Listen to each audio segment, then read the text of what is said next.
Hey there folks, in today's video I'm going to be showing you how to replace the side mirror glass on a Chevy Equinox. Now this will be the same for all 2010 through 2017 models. The only difference will be if you have any wires. If you see this logo here, that's for heated mirrors. Some of the premier editions I believe have lane departure and blind spot warning, but other than that the removal process is the same. Now what I like to do is position the mirror so it's facing all the way up so you can reach your fingers in the bottom. And you simply pull on it like that. So if you do have some wires here, you just take your needle nose, pull them off like that. Then when you're all ready and good to go, you get your new mirror and put your wiring back in the same way it was.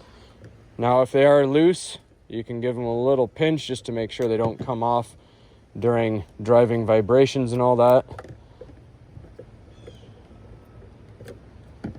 Then when you're ready to replace the mirror, all you have to do is line up. There's 4 corners here. Go on these corners here. Simply push as hard as you can till it clicks like that and you're good to go. That's all there is to it, folks. Hopefully you found this helpful. And as always, please don't forget to like and subscribe.